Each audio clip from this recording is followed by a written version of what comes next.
That's a problem that's widespread. So pastor here can be sitting there in his church in Indiana, not bothering anybody or thinking he's not bothering anybody, but he stirs up something, and next thing you know,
because atheism is not believing in God. So you have an argument against not believing in God?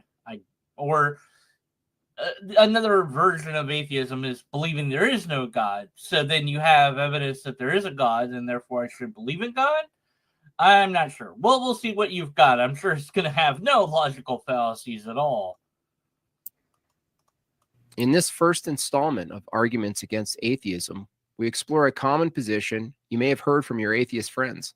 We're like biological machines, and all of our actions and thoughts and everything are all just like determined by laws of physics and chemistry. I mean, this is basically common knowledge now. Well, in this video, I'm going to give you a fatal argument against this position, and I do mean fatal.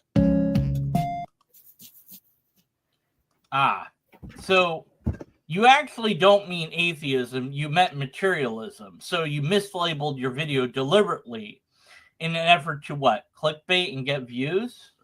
Why do that? Why?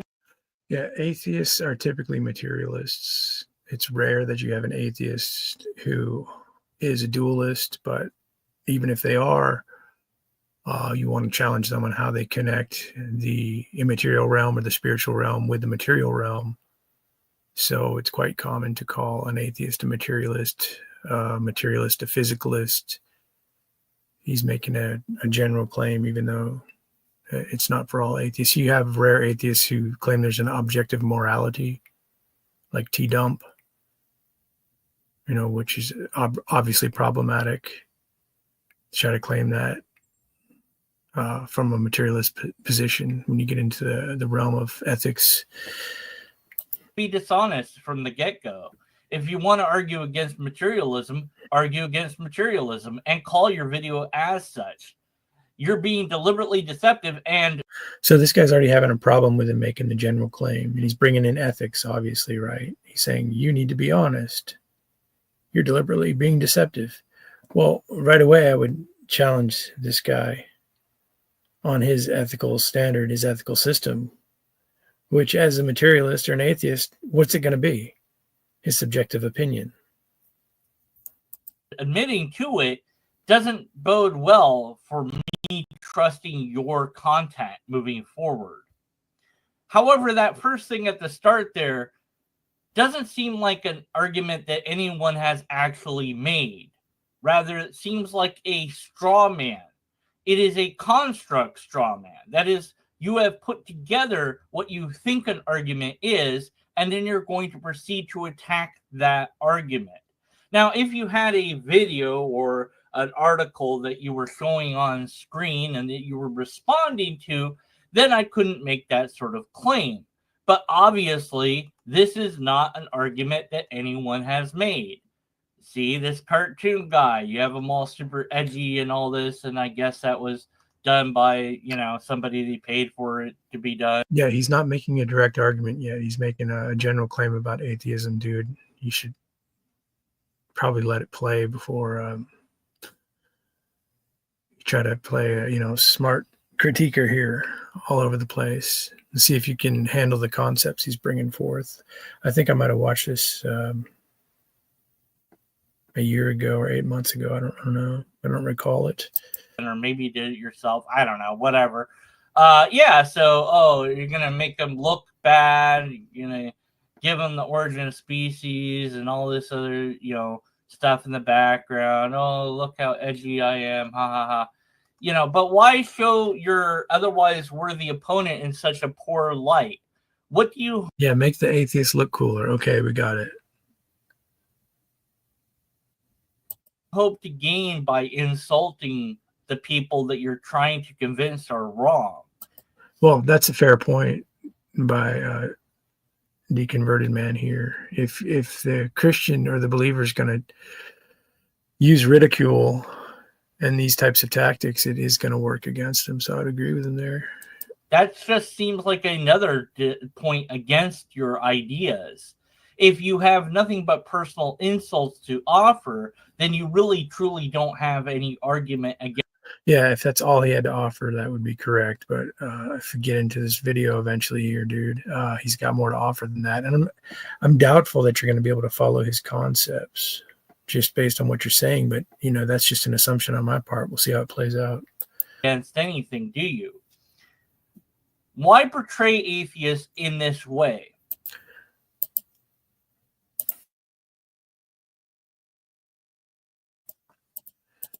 Unless you're not really speaking to atheists, and in fact you aren't, you're speaking against naturalists, which this person isn't either. You know, even so, even though Jim Bob's making a general claim of atheism, materialism, they're traditionally and typically this one and the same, or the atheist is a materialist, as I stated earlier. But Deconverted Man has a point here too, and this is something I say too. When you're making arguments, you know, you need to make them directly to the person you're talking to. So you can do general videos like this that are helpful, but I would agree, you know, talk to the person directly, extract their worldview, ask them questions about their particular worldview, and then proceed.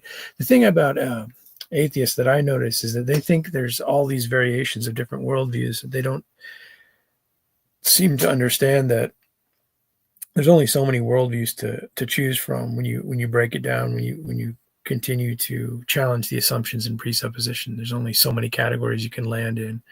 And I think that's the advantage over a believer, someone going into presuppositions like Jim Bob, like Jay Dyer, like myself, is that we're working back into their a priori assumptions, things that they don't typically explore, things that they just gloss over or grant themselves. We want to know how they can justify and give an account for those things. And that seems to be the big misunderstanding, or where the conversation gets disconnected in a lot of cases. And I'm guessing that's probably going to happen here. We'll see. So why isn't this person portrayed as a materialist? I'm not sure what that would look like.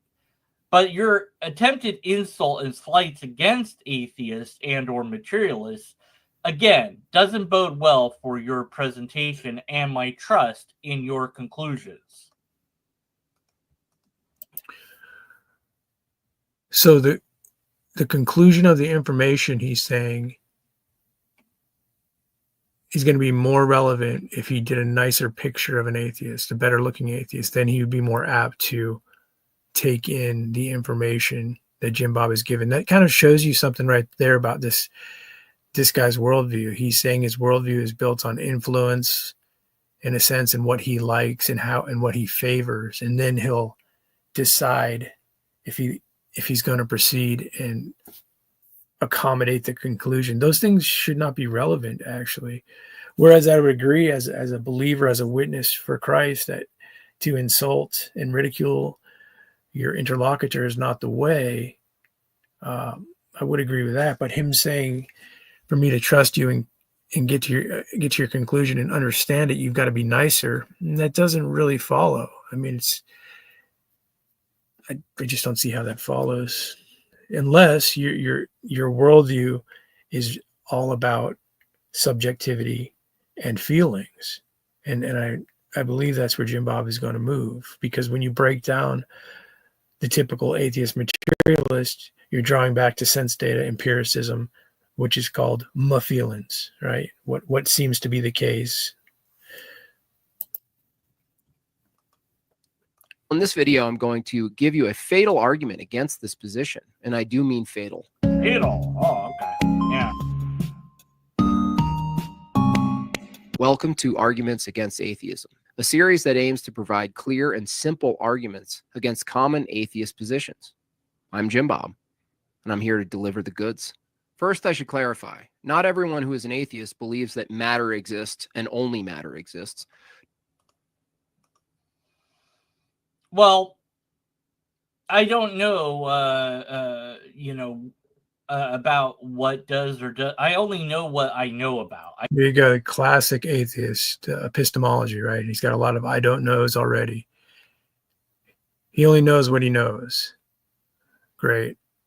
So he's showing us his subjectivity right up front, but anyway, I'll let him go. I can't say what the sum total of reality is. I can only say that, as far as I'm aware, matter is a real phenomenon, and it seems that everything is made out of something, and that ultimately seems to be energy at some level. whether that takes the form of strings or potentiality or something. So his ontology and epistemology, which I think are interconnected. You know, a lot of people try to separate these things, but they're interconnected along with ethics. He's basically saying it seems like things are material, and I know about some material things. It's basically what he said. Anything else, I have no idea. But yeah, you're right in saying that not all atheists agree with this position, making, again, this video not against atheists, which you aren't doing. You're doing a He's making a generalization about atheists, man. Come on, get it together. video against materialists. It's just really weird. It's it's not that weird. Most atheists are materialists. It's a generalization. He's already stated that. You're really looking for things to argue here that aren't even the crux or the meat of this argument. Nor does every atheist necessarily defend hard determinism. However, these are common positions. Oh, there you go. He's made the caveat. It's not one size fits all, although typically they are common atheist positions. So all that ranting for him to just point this out afterward. Are you going to say something about that too? Taken by atheists. Well, atheism is just like the position that holds like there's no belief in a God. Like, what are you even talking about? Well, yes. And you said many, but by what metric do you quantify many? Do you Oh, come on, dude. Are you kidding me? Is this whole video going to be like this? I'm not going to be able to get through it. have some sort of poll that references how many atheists happen to hold to determinism? Or is this something that you're just saying because it sounds good? Let's see. Do you have any citations at all? Not a single citation. Not surprised. This guy's a clown. Sorry, dude. You're trying to clown Jim Bob. He's saying in his experience, for the most part, atheists are materialists. Not all atheists hold the same exact position. And you're gone on for 5 minutes already over this. And you're looking for citations. I'm guessing you're doing this because you're not going to be able to handle what he's actually saying in his argumentation or not understand it. I think I'm remembering you as you speak more. I think I remember you talking to Jim Bob. See? Look, 0 citations. Not a single one. Oh, my God. Now, to be fair, I don't have any citations either, but I'm not making the claims. Yeah, he's not making claims right now as he's reviewing somebody's work, right? He's not making claims. This guy is. And The funny thing about a lot of people you talk to is they think that neutrality in a worldview is a thing. They think, oh, I'm not saying there is no God. I'm just saying I'm not convinced. You know, they try to play agnostic. You can move people into their position by challenging them on a presuppositional level and challenging their assumptions. Everyone has a worldview that they're driven by, that they follow, a priori knowledge that's in place, that they have faith in fact, that leads them to say the things they say, believe what they believe, and so forth. So he's to try to play a neutral part is folly. You're mistaken. again, why are you depicting atheists in this way? I don't know. But yes, atheism is simply a non-belief in God, a lacking of belief in God, and that's it. So yes, what are you talking about, bro? Not that I would say bro, because he's not my bro. So I would say, what the bleep? Stop straw manning. It's not a straw man. He's making a generalization about atheists in his experiences, dude. You're taking it quite personally, trying to call it a straw man. And many of you come to that position. See, when he says in many, in most, it's a generalization about atheism and people he's dealt with. To call it a straw man is erroneous. Based on the assumption that physicality is all there is. So many of us come to the conclusion of what exactly? That there isn't a God, or that we don't believe in God based on physicality. What do you mean by that? How do you know that that's the case? Again, first of all, you just personally told us that is the case with you. So are you trying to generalize yourself about other atheists? I mean, this is the thing about talking to people. You want to talk to them one-on-one about their worldview, because if you're supposing, oh, well, someone might have a different perspective, it just goes on and on forever. You want to hone in on the one-on-one discussion. And you, deconverted man, I've already said that you're assuming everything's material and all you know is what you know in your experience, which is a broken epistemology. It's not going to get you anywhere except your anecdotal experience, your subjective opinions. So you're pretty much cooked already. But if you want to keep tightening the noose around your neck, have at it. Have anything that suggests that many of us have come to any conclusion based on anything? Or is this something that you're simply saying because it sounds good to say? It seems that this is true, so therefore I'm going to say it's true. You got to be kidding me, dude. Like, you've talked with Jim Bob, you've seen his channel, you've seen that he deals with atheists on a daily basis. He is making a generalization. Get over with it. Get on with it. Well, I could do the same thing. Let's paint with a broad brushstroke. All theists just believe in God for no real reason. They have absolutely no. Yeah, you probably do that in a roundabout way and use different wording when you're talking to individual theists. You probably do, in reality, end up doing that.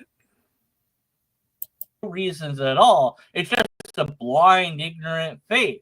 Quite a broad brushstroke to paint with, isn't it? Let's not do that, shall we?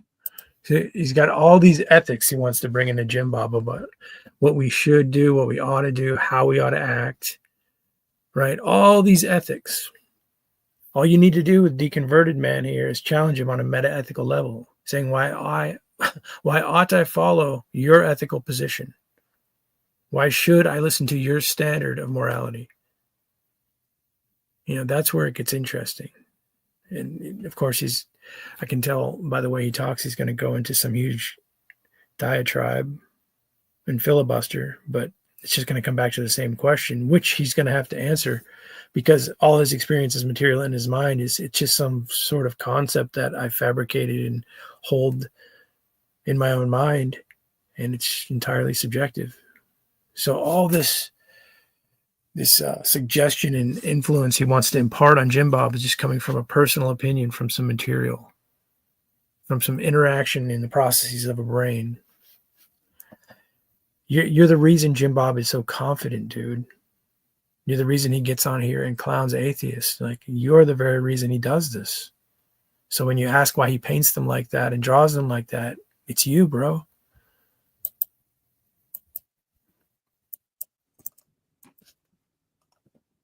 You come to that position based on the assumption that physicality is all there is. So let's examine the assumption. According to the view that we are all merely biological machines, our actions, our thoughts, and our words are all determined by the laws of physics and chemistry. Let's say it in a much more direct way. Everything we think, everything we say, everything we do are all effects determined by physics and chemistry. Okay. Well, let's take a look at some other effects of physics in the natural world. Let's take a tornado. This is an effect of a cause. Let's call it a combination of natural conditions. This is a blade of grass growing. Another effect of a cause, also a combination of natural conditions. These are two occurrences entirely determined by the laws of physics. Now, would it make sense to say one of these occurrences are more true or more false than the other? No, they just are. They're effects. We could say that a description of one or the other could be more accurate or less accurate. But as far as the effect goes, it is what it is. I like how he keeps zooming up to shake his head and close his eyes or whatever he's doing with his eyes. Like, I'm blown away. That's funny, dude. He nailed your position. It's just all material. He's nailing your position, dude. So maybe let's let it play. It's just an effect. It's not true or false because it's not propositional. It's an effect of physics. Make sense? Now, here's where we have a problem. His atheist character represented the actual experience of deconverted man right now. That's awesome. He's calling you out and calling out your reaction in his cartoons, and you're actually living out the reaction in your critique review video, dude. That's awesome. If all of our thoughts and as far as the effect goes, it is what it is. It's just an effect. It's not true or false because it's not propositional. It's an effect of physics. Make sense? Now, here's where we have a problem. If all of our thoughts and words and actions are caused by the laws of physics, then they too are effects of physics. That means our descriptions of tornadoes or blades of grass are also just effects, which are determined by the laws of physics and chemistry. Well, didn't we just establish that effects of physics? What is this guy doing? Is he trying to zoom in and out to get like influential points? Like, look at my face. This sounds crazy. Look at my face. You're suddenly not saying anything about the information Jim Bob is bringing forth. You're just making faces as a critique at this point, dude. This is some comedy gold. Well done. Are neither true or false. They just are. How can What? Yeah. What is right? You don't even understand what he's saying. You reduced everything to material physical, so you can't get to the truth or the falsity of matters. You have to pull in ethics to decide what is true and false, and in the sense that you're going to behave in accommodation with that which is true and that which is false. And if everything's material, then whatever happens in the material world and the material that you are, being a human being, is just the way it is. It just is. That's the metaphysics of the situation, right? Of the materialists. It just is. We're just material. When you get into causality, the values, the teleology, which is the purpose of things, you're just adding things that you can't justify or account for into your worldview. And that's what he's challenging. And that's why you're going, what?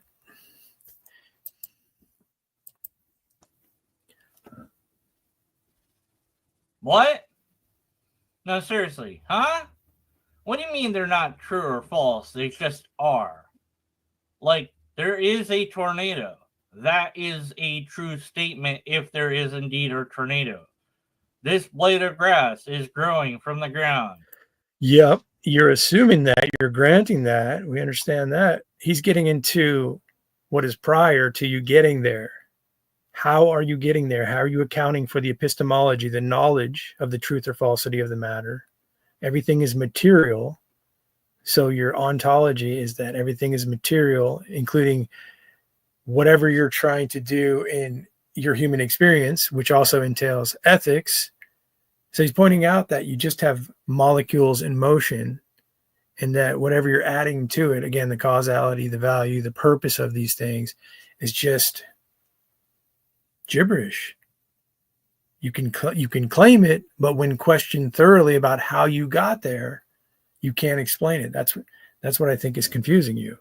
Is a true. So you just want to pretend that it's not true or false. It's just there. No. He has a worldview that can get to the truth or falsity of matter. He's pointing out that your worldview, even though you both agree that it's true, you can't account for how you got to that knowledge. And then use that pretend idea to then say that if we are just deterministic, that is neither true nor false. If you're determined, then you take out your responsibility, you take out the will. So a determined vessel of molecules never comes to true knowledge. They're just saying things they're determined to say. They don't have the criteria in order to establish what is true or what is false, what is knowledge and what is not. Just there. There'd still be true statements to be made, even if we were pre-programmed to say them. This is how would a pre-programmed being come to that knowledge? Listen to that. there'd still be true statements to be made, even if we were pre-programmed to say them. So he's taken on a position where they're saying there's an objective reality. If we don't discover it or acknowledge it, or it's still objectively true. But if he's determined, then he's only determined to say such a thing. He can never account for how he came to that knowledge. His epistemology is barren. And he even gave that information when he started. He said, all I know is my own experience. So he's trying to say through his own experience, he's come to objective knowledge. He can't piece that together. This is moronic beyond comprehension. Well, it seems to be beyond your comprehension. For you to call it moronic is mirroring back to you, unfortunately. I don't even know what your argument is. Right. You don't even know what it is. You don't understand it. So when you call it moronic, again. And I don't think you know what it is either. So not to take that step, I mean, what is that going to do for you to take that step? I mean, seriously, dude. It seems to be nothing but a word game. Let's pretend. I can't understand, therefore, word game. This is a common argument when you're trying to explain something to somebody about what is prior to coming to knowledge, giving an account for your epistemology, and they don't understand it. You're just playing word game. That's word salad. Well, if that's all you got, you need to stop right here and not even play the rest of his video. You need to work this out instead of just saying it's moronic word salad. It's not doing you any good to continue. That it's not true or false. So which is it then? He's talking about your position, dude. When you say, hey, there's a tornado, well, you're not saying something that's true or false. The materialist can't account for saying it's true or false. It's just materials in motion. You're not grasping this. You're just saying something. Right. But is it real or not real? Which aligns with true or false. Real or not real still begs the question, right? If you're a materialist, you're saying all things are material.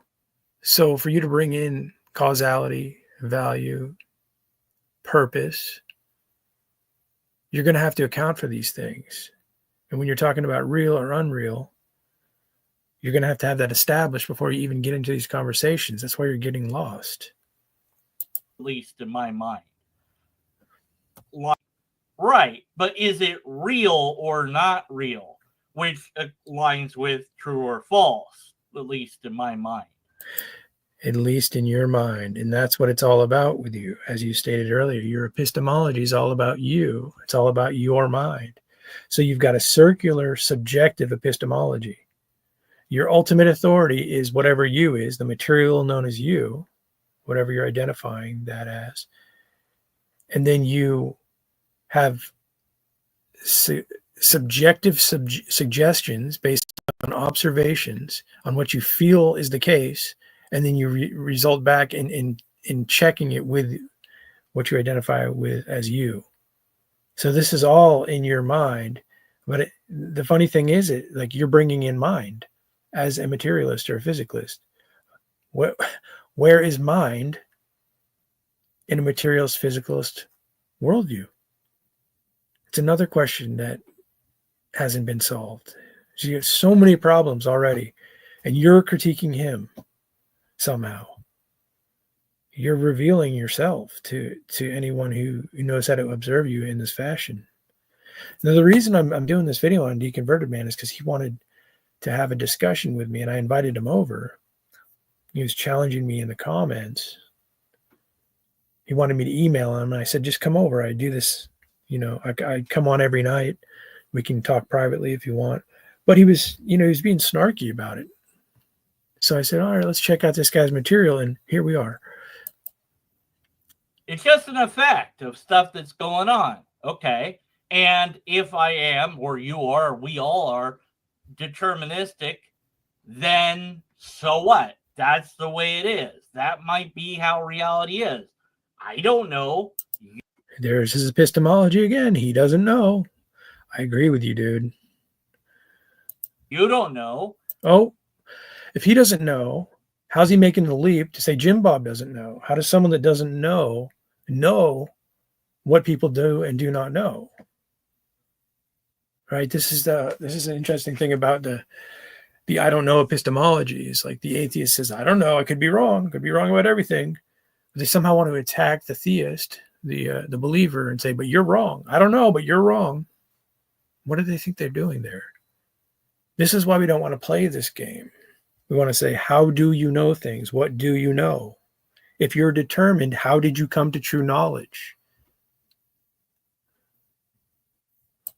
But you would need a demonstrable demonstration that it is not the case. Not just an argument that you think takes it apart, but a demonstration that it is not true. Does he have a demonstration that his claim about what is and is not true is the case? Or is this just a philosophical point that he's drawing in? Let's listen to that again.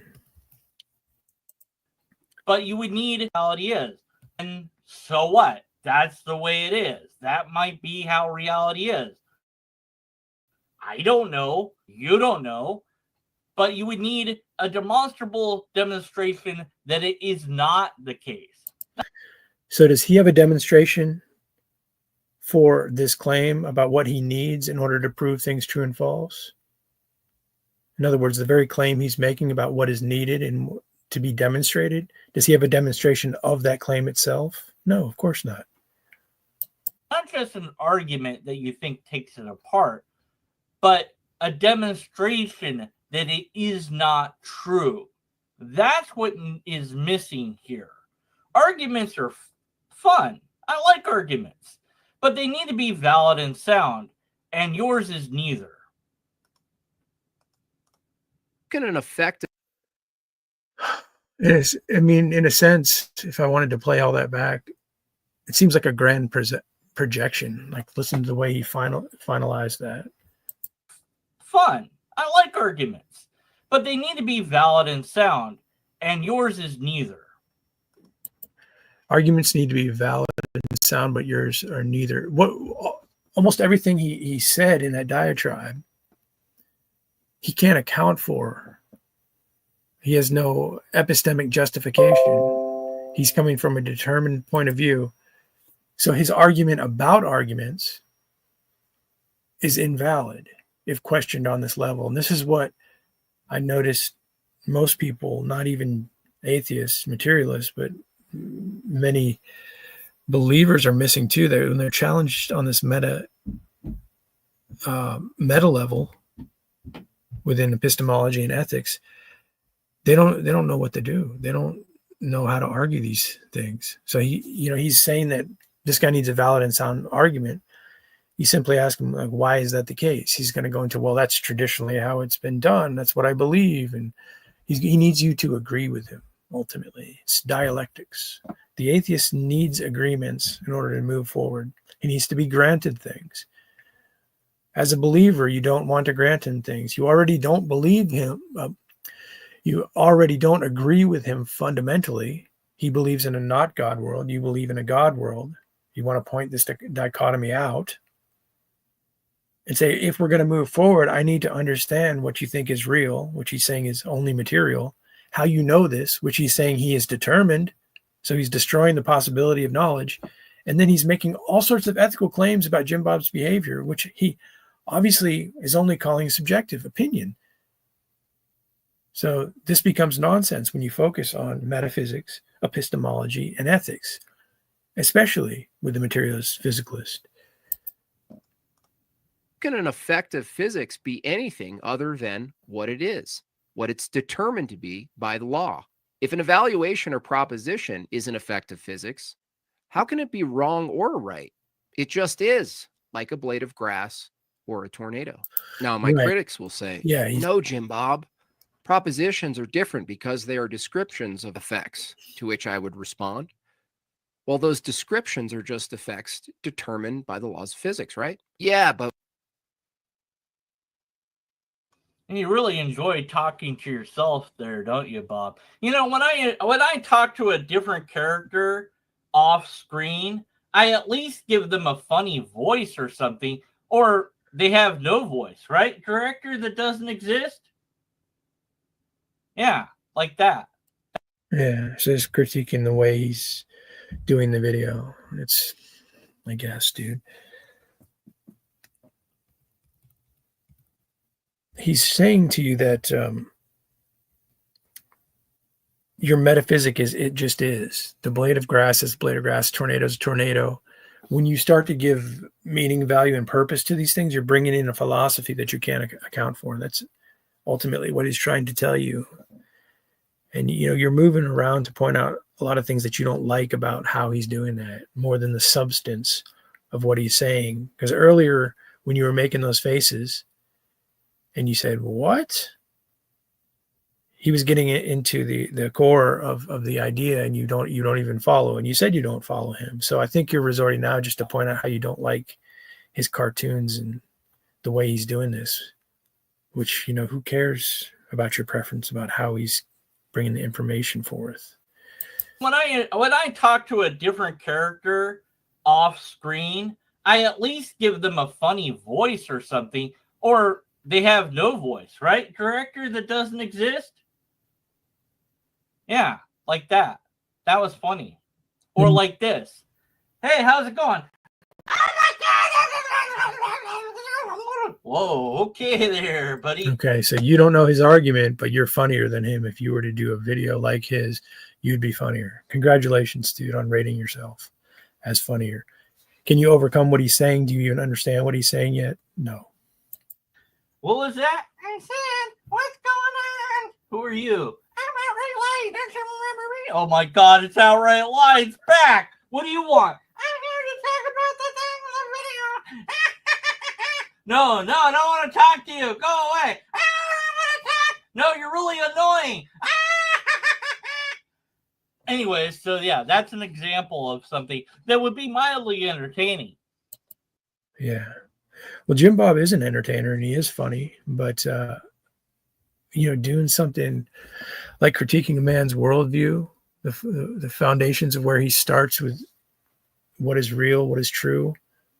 If you need that to be a comedy piece, yeah, you're looking at this in a strange way. I mean, these materials, I mean, these subjects are heavy subjects to understand, and it sounds like you really don't understand it. But you know, if you need to be entertained and you're rating his comedy, you're just way off the mark, dude. This is not even relevant. Anyways, back to the video, I guess. we can evaluate our descriptions and see if they comport with reality, to which I would respond. Our evaluations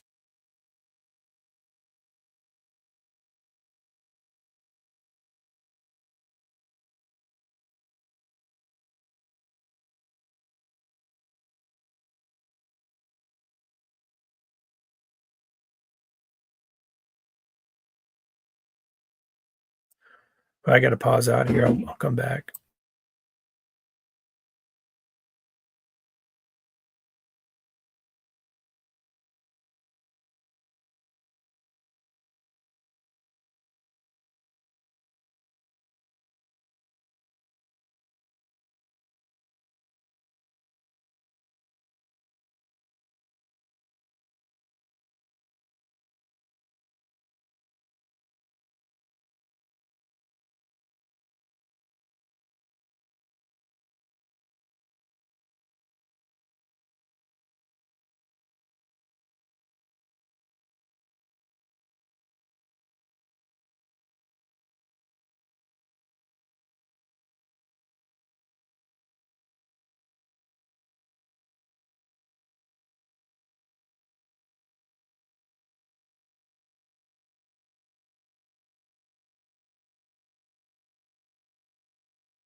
Oh, let's rename actually informal fallacies. So I gave you a really technical definition of that, Right. in which the premises are not logically connected to the conclusions such that they're non sequiturs. Okay, but let's just boil it down for the masses. Okay, what's informal fallacy? Making bad arguments appear good. So they're either products of a mistake in your reasoning or a creation of an illusion. Mm-hmm. I have a list of some of the ones that I noticed the most. Maybe we could speak about these specific fallacies. So I recently just checked out, because everybody was tweeting about it online, the Nick Fuentes I forget what his first name is, something Barnes debate on InfoWars, and it was about the Palestinian-Israel conflict. Oh, interesting. I'll have to watch that. And so Barnes was in favor of Israel. Fuentes is making the case that Israel isn't the greatest ally of America, and that we basically have an Israel first international policy. And he would lay out a case, and what I noticed, almost every response by Attorney Barnes, I forget, again, I apologize, I don't remember his first name, was the poisoning... Attorney Barney Rubble. was poisoning the well. Every time he began, it was like, well, anybody who knows anything about this knows that this is, they wouldn't do this, or this comes from this place. And it just seems like he kept associating, it was a straw man fallacy, the poisoning of the well fallacy, that wherever he would make a claim, Fuentes would make a claim, and then it seemed like he would poison the well immediately and then go off in a tangent in a different direction. You want to speak to the straw man poisoning the well fallacy? Yeah, so again, a lot of these fallacies can be subsumed under other fallacies, or like a species or type of. And poisoning well really is kind of an ad hominem fallacy. And ad hominem is a attack to the person. So traditionally, it kind of, or let's put it this way, in a general sense, let me just turn this up a little bit more. When you attack somebody's character rather than their argument, or you place attack on the person in some way or another, and not the actual argument or the content of the argument, you're doing an ad hominem. So poisoning the well is a type of ad hominem in which you'd place your the person you're arguing against in a position that they're unable to reply. So, well, it's like, poisoning the well, right? It ruins the water. So no matter how good or pure your argument is, once you put poison in it, right, it's the whole thing is like corrupted, right? Right. So I guess if you called somebody like, well, that sounds like an argument a racist would make, you've poisoned the well, right? There's no way you can recover. Once you get that one put on you, there's no way you're going to recover from. So I don't know exactly what he was doing. Was it something like that where... so I guess it wasn't so much in that, again, and I'm trying to work through these fallacies myself. It was more that whenever he would make a claim, instead of addressing the claim, it was always a questioning that anybody who knows this would never make that, and then he would move on to a totally different. And it seemed like that's why I thought it was sort of poisoning the well, is the association of him with whatever group of people he's trying to identify with, and then not really addressing any of his arguments, but moving then in a different direction, because it's already been tainted. Like there's no reason to address that critique, because anybody who knows anything about anything wouldn't. Yeah, and by the way, you can have several different fallacies identified, and so it sounds to me like, in one sense, as soon as you say anyone who knows anything about, well, that could be an appeal to authority. It could be a fallacy of hasty generalization. or fallacy of ambiguity. Like, who's anybody that knows anything about anything? Like, who are these people? Right. Right. If he then put, and if you're not one of the good guys, you're out with us, you're terrorists, right? That's kind of a poison. Then you're immediately Maybe way then, because it wasn't as directly an ad hominem like that. It was Yeah. more of the argument. He was dismissing the argument based on he would just make a general claim that basically if somebody was more educated, or if they knew this, or they knew what happened in the 70s, then they wouldn't make that, and then he wouldn't continue on to actually rebut the argument. It was like it was already dismissed. Yeah, so that's what I said. I think you can identify several in there. You could even have it's a red herring. Also, it could be begging the question fallacy. That assumes there are knowers and that they got the right answer, but that's exactly what's in question. You Right. can't use that to prove your point until you've proven that is true.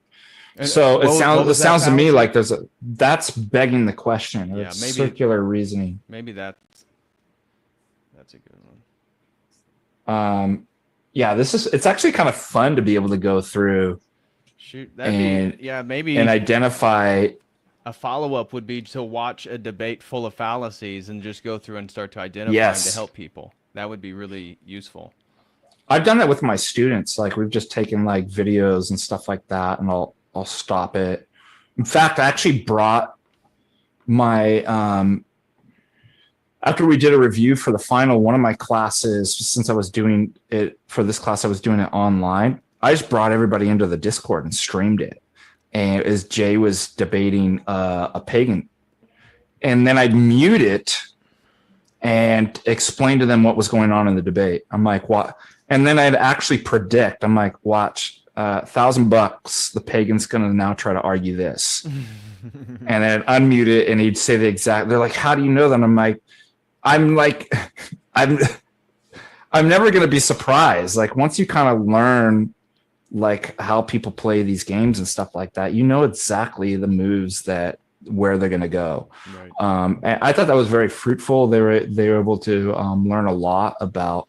I'm like, watch, Jay's going to call him out on this logical fact, and bam, called him out on that fallacy. And that's kind of good, just to kind of go through and watch and be able to pick that out all together. I think I'd like to do more stuff of that. Yeah, I know he's covered some streams reviewing debates, like with William Lane Craig and Sam Harris and stuff like that. So probably not as obvious. Well, Sam Harris has a lot of fallacies actually when he. Oh, they're the best. They're so fun to watch. By the way, I heard one the other day that you'll get this a lot too, false cause. And you're especially going to get this a lot within what people, when they're talking about science, or claiming to be science. A false cause occurs when the link between premises and conclusion depends on some imagined causal connection. So specifically within what people want to say is science, it would be correlation doesn't equal causation. Right.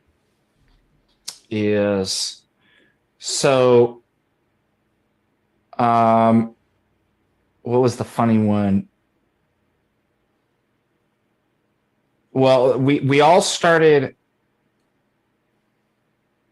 Let's say we all started wearing our masks and getting stabbies, and the numbers went down. But what if I said, well, wait a minute. We all started eating more ice cream and dairy. I think it's the ice cream and dairy that caused then people will be like, oh, no. That's a false cause, right? Right. Correlation doesn't. Well, how do we know? It's very difficult to actually prove that something's not correlation and that it's causation. In philosophy of science, in science itself, you have things like Koch's postulate and different things in which you try to establish that it's actual causal, not just correlation. But most of the people out there aren't doing that. They have no idea. So they're actually making this mistake. But the funny one that I heard the other day, I couldn't believe it. This guy came in, this Roman Catholic guy, into Discord and said, was it in Discord or was on somebody's, I think it was in Jade's chat on one of the streams he was doing, and said, Constantinople fell and you lost your empire because you embraced the filioque. What? Yeah. The reason why bad thing happened to you is because this other bad thing. Okay, well, two fallacies right there. Begging the question, you're assuming the filioque is actually something good. You got to prove that. You can't just assert, right? And that we're wrong on the whole that was actually incorrect. So you could call them out on that. But it's also a false cause. So even if I granted the point, be like, you know what, we done messed up. Okay, we done messed up. We got, we didn't accept the filioque. You're right, Rome. Like, we should have done that. I'm so sorry. You're still committing a fallacy. Even if I granted that, you're still committing a fallacy of false cause that the two things are causally linked. So sometimes it's called post hoc propter ergo hoc. After this, because of this. So simply because one thing is coming after, it doesn't mean it's because of this other thing. So that's a false cause. So I see a lot of those. That was kind of fun. So I love to do is just like think basically through the day of like how many, that's what I do. I just practice. So like how many fallacies. I just walk around the town and turn the TV on and go on. Does it irritate you? No, it actually, it humors me. Like, because it's a form, isn't comedy a form of a species of the absurd? Mm. There's like a weird mixture of something that's both off. It's not the way it should be, but it's presenting itself as actually being true, or like in a way that it doesn't move into tragedy. So maybe it just depends, I guess. And I guess it could be like tragic, but it's just so absurd sometimes and silly. Right. That like I've just kind of learned to actually enjoy identifying it and but it is I think that like overall, if I step back, it's generally frustrating, or maybe that's just a coping mechanism. Well, I noticed just regarding my own spirituality and trying to be better each day is that I've noticed lately, just under my breath, going to a gas station and seeing a guy my age who is perceived healthy wearing a mask and still social distancing despite my state being open. And I'm just, and I say to myself, what an idiot. Or, I start, and I catch myself and I'm like, I'm developing a very bad. You're turning into a misanthrope. No, I just keep walking around the world and like, just if we talk though, I'd be very cordial. It's just like I'm developing this disposition, which I'm beginning to recognize with everything that's going on, the nonsense. And yeah, so that's why I asked you, somebody who can perceive these logical fallacies or these veridical errors in society more readily, that I feel like I'd start calling everybody an idiot. Oh, I have to catch myself. So, because you can really become misanthropic and be like, why isn't everybody logical like me? What an idiot. Look at this idiot. Hey, sweetheart, come here. Look at this. Got two idiots out here at the gas station. I know. Oh my God, you guys. This is insane. Right? So I just try to like, I'll fall into that. Like, and that could like give you like a sort of sense of pride. I just have to kind of remind myself that like, you know what? I might be better logically at this. Doesn't mean I'm a better person. Fact. maybe I should actually start turning inwardly. Maybe I'm not making, the logical sins, but I'm doing all kinds of other stuff, and I'm a mess. And that kind of helps me the more I kind of focus on how much spiritual work I need to do in myself. It kind of helps me feel a bit more compassionate for them. God, forgive them. They don't know what they're doing. They're being manipulated by demons and the culture and stuff like that. Right. It's not like I'm walking around with those saintly thoughts all the time. It's it's a rule that I have to keep reminding myself. I'm like, oh shoot, I'm falling into, I've got to do that. Otherwise you will just kind of turn into a bitter, angry. So I just try to remind myself to be compassionate, and I get that way by kind of looking at my own. It's the Saint Ephrem prayer. Help me to see my own sins, Right. and not the sins of. Yeah, the blindness of pride is pretty difficult to deal with. No matter in that delicate balance is when you're trying to become good at something, and so there's this balance between becoming competent, better, which is gives you a sense of pride. It could be in a healthy way, but when that gets out of control, and so that's what, since my state opened, that's when I've noticed this more frustration and how it's creeping up underneath